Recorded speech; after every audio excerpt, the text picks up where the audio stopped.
welcome to Coffee with Jesus. I am your host, Todd Ubeli.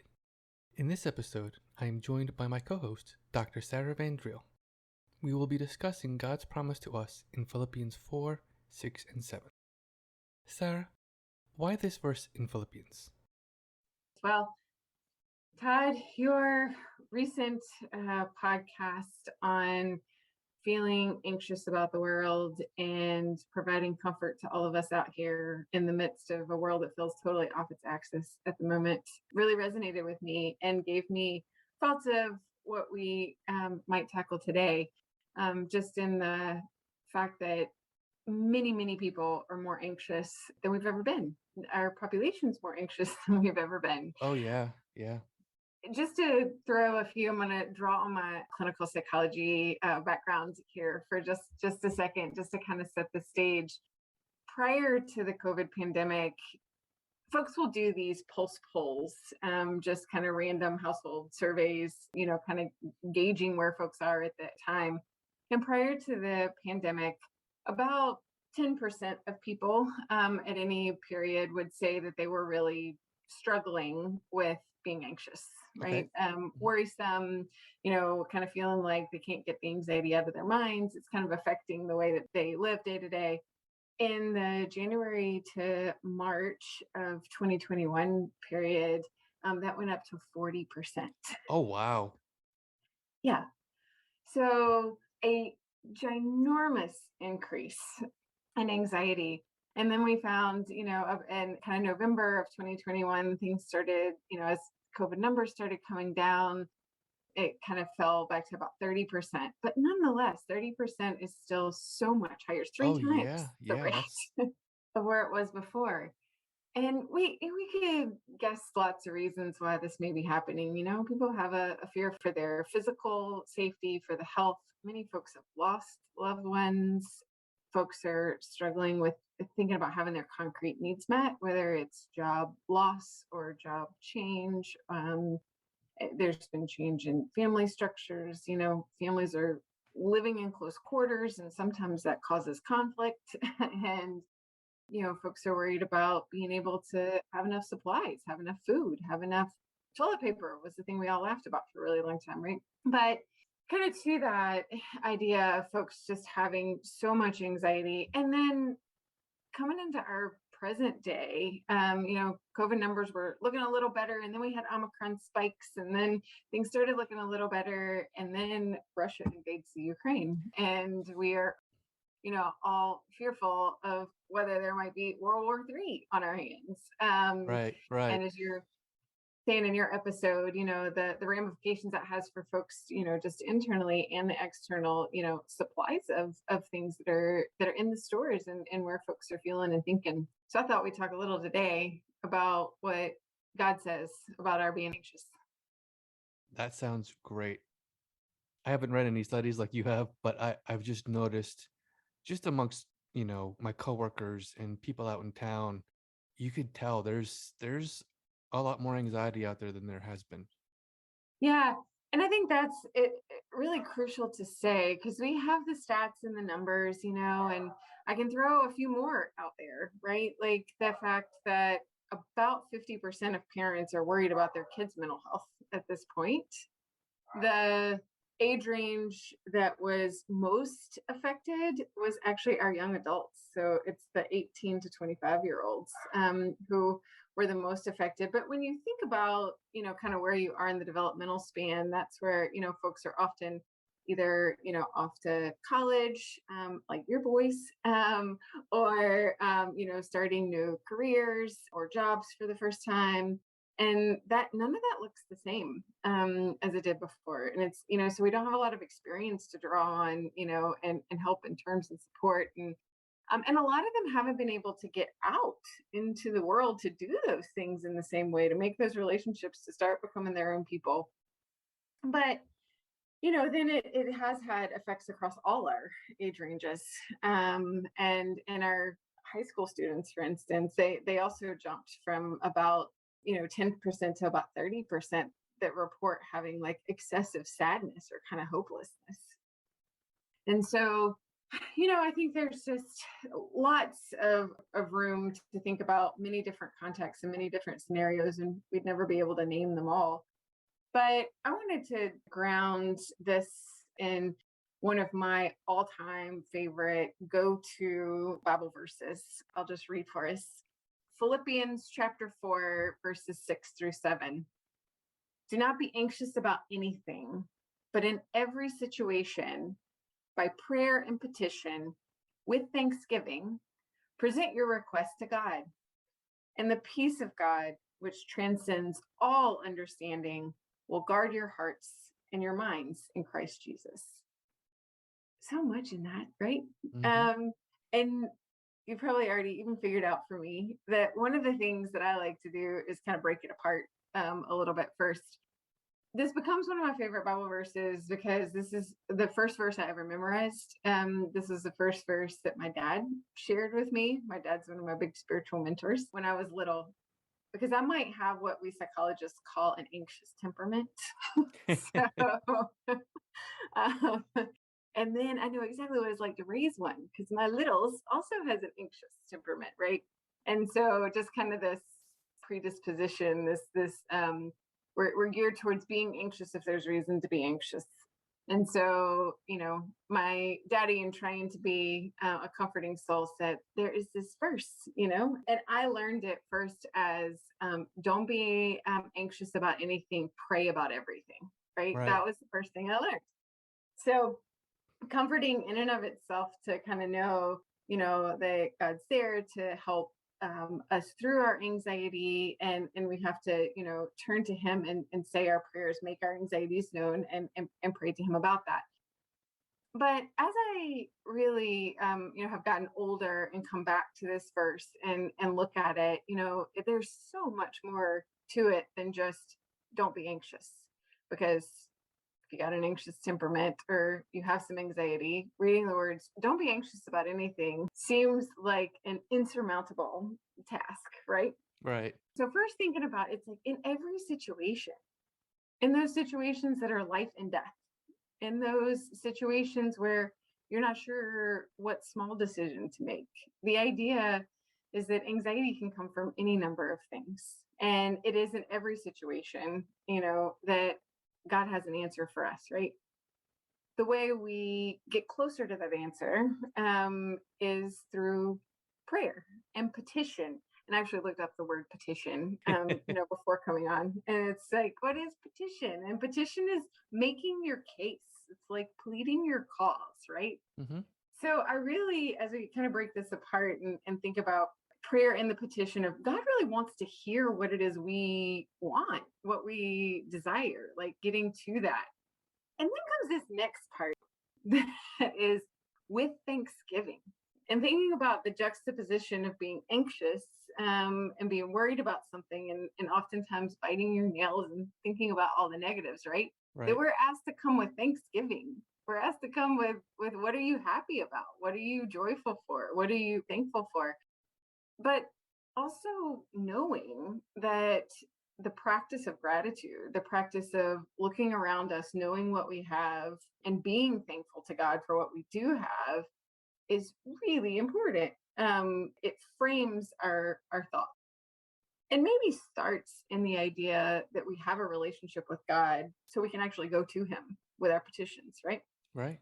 And so we're going with our relationship with God in prayer. We're going with our making our calls and letting him know what we are thankful for that he has given us, right? With our requests.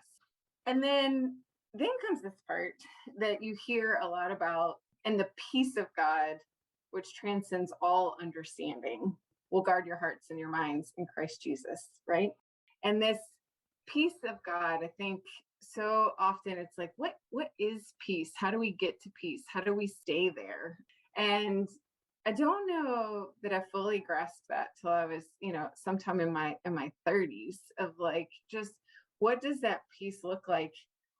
And it comes back to something we talked about in the Be Still podcast on that peace of God really comes when we surrender, right? When we surrender our need to control what's happening.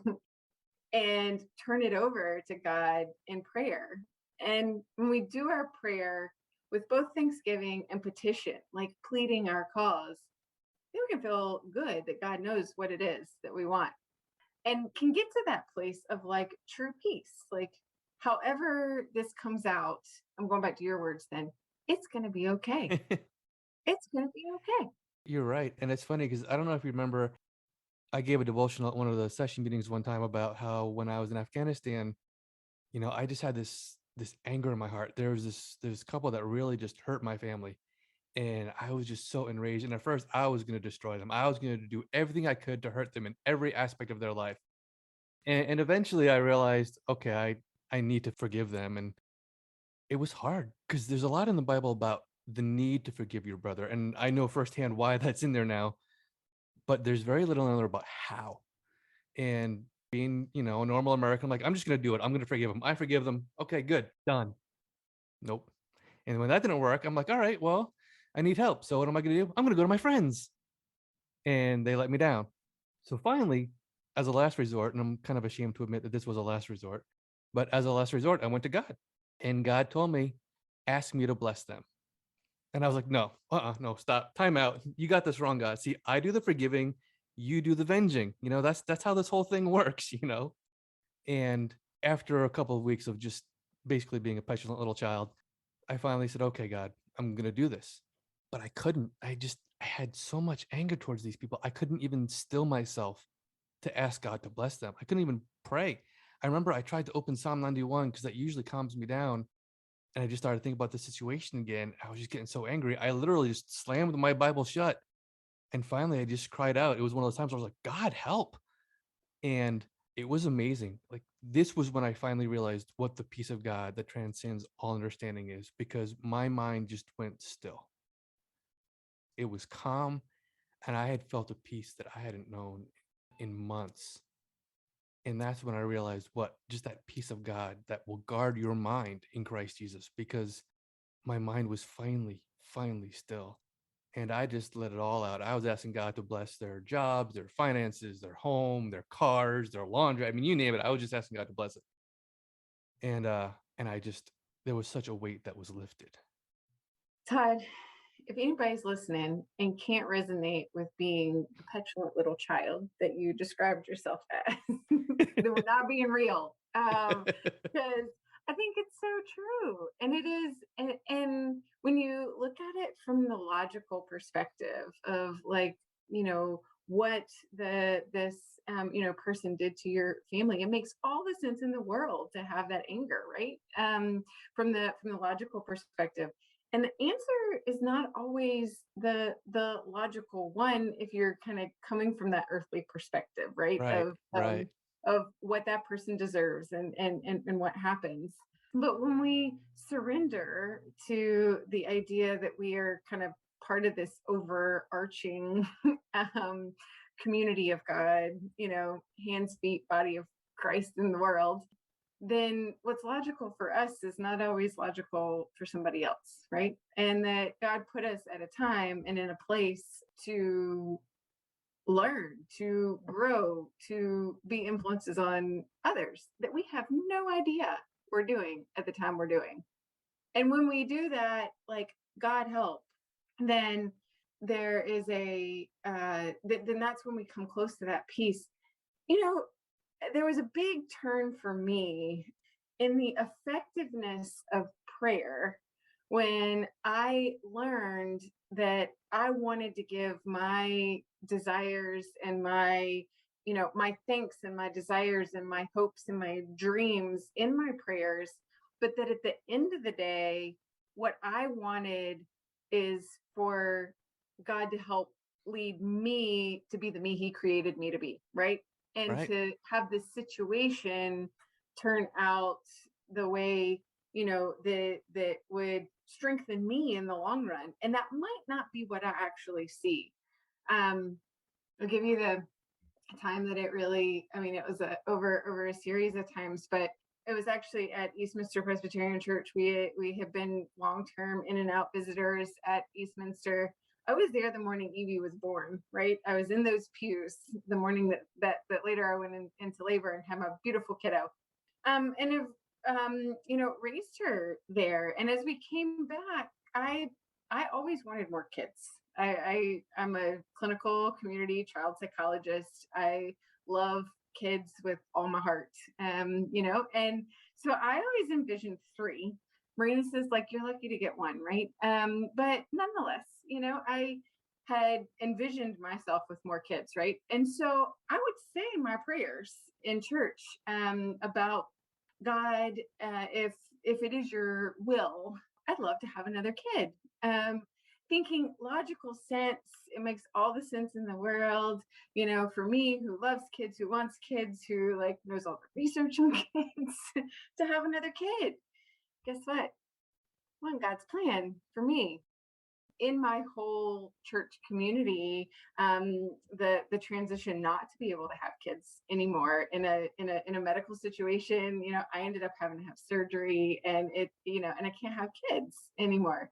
And turning that over though, and being the gradual turnover of that, but just realizing in the end, and now we're about 5 years post those initial prayers and that surgery, understanding in a whole nother way that I was meant to be her mom and just her mom, and to do these other things, and to be able to do community things that allow me to engage in ways. And it is a coming to peace. And so I go back to that example. So I just wonder, for folks who might be listening, if you just kind of reflect on what are those times where you have like gotten to that peace. So for you, it was in forgiveness of this person who harmed your family, and like and coming to that, or the stillness, that led to the forgiveness of getting that prayer. For me, it was the understanding, that my desire and wish wasn't necessarily going to be the me I am, but that I am so happy and joyful for what I have today. And I think other podcast guests have said it, in that way too. But think about the time that you've found that peace, and what was it that allowed you to come, to that. Just share from our end, pandemic time, Evie's learning from home. We're all stuck in this house. We had agreed on a Friday afternoon we were going to take our bikes out and go to a local restaurant that we can bike to, pick up dinner through the drive-thru and bring it home, right? And Evie's look forward to this all day. This is the event we're going to do. Come time to go, there's a nice rainstorm that's coming right about the time. Oh no. So it starts to rain, and we get our bikes out, and it's still drizzling a little on the way. And I was like, Evie, are we sure we want to go? And she's like, yeah, we want to go. And I was like, I hate getting wet. I was like, but you know what? I'm gonna do it anyway. Like this is the right thing to do. She's looking forward to this. This is great exercise. She needs to get out. I need to get out, even if it's raining. So we go. I get a flat tire, on the way, on the bike. But it only drizzles. We get a little rain. We don't get, a deluge or anything like that coming while we're out. It only drizzles. We go through the drive-thru, we get our food, we get home, and I turn around to look for cars as we're about to cross the street. We stop, and I turn around and look. And lo and behold, in the sky behind us, right over the ocean, was a double rainbow. Wow. And it was one of these moments that was just like, when we can keep the openness to that, despite frustration, despite being, in my case, it was a little bit wet. And we turn around to see, and it just, the rainbow just always screams promise, right? It's like God says, I'm here. I got you. I got your back. Here's my promise, And so we took a picture, bike helmets on and everything, with the rainbow behind me. Or it reminds me, with the rainbows, Evie used to come up with these little phrases. And one of her phrases on the way to school one day, it was one of those challenging mornings getting out the door, and she says, Mama, is your day not raining rainbows yet? So there's like all of these things that kind of come together, of the rainbow in the sky, and like keeping the open mind for what that rainbow is going to give today, right? Or what it's going to give next week, or what it's going to give next year, or in and how it goes. But to turn that back, like you said, our stories of not wanting to get wet, of of staying may seem small, and I don't think that's to be taken for granted, because I think one of the things that is increasing the level of anxiety for folks is the amount of decisions that have to be made on a daily basis. There are a lot more decisions than we used to have to make. Do we run this errand? Do we go inside? Do we mask? Do we not? What do we do about school? What do we do about work? How am I going to balance this relationship? Am I on the same political spectrum as this, family or not? Do I talk about this? Do I not? Do I go to church? Do I not? Do I? I mean, they could go on and on and on, right? But there are a lot of things that have kind of been turned on their head a bit. And so I think, not to in any way diminish God's ability to give us peace in our little decisions, but also just to kind of think about the world situations and where we are. And so to think about Philippians 4:6-7, and not having control over what happens, but in any situation, I can go to God with my prayer and my petition, my thanksgiving, and present my case to Him, to take care of those who are really not in a place to be able to take care of themselves, at the moment. And though it seems small, in some ways, to just offer a prayer, I think it is a huge go when you know that, and you've experienced that God truly answers prayers. Right, absolutely. And I think part of the anxiety might be with all these big things happening in the world, people might feel like, oh, well, my problem is really small. I shouldn't even ask for help. But to God, I think all of our problems are the same. But God looks at us all, and he looks at all of our problems, and He wants to help us all. It doesn't matter if your problem seems big. It doesn't matter if your problem seems small. God is there to help. And you can take that petition to Him with thanksgiving, regardless of how big it seems or how small it seems to you. I 100% agree with that. Evie just said a couple of nights ago in devotions, no problem's too big and none are too small. I love that. I love it, love it, love it. No problems too big and no problems too small. Whether our problems are big or small, we can present them to God. We can make our petitions with thanksgiving.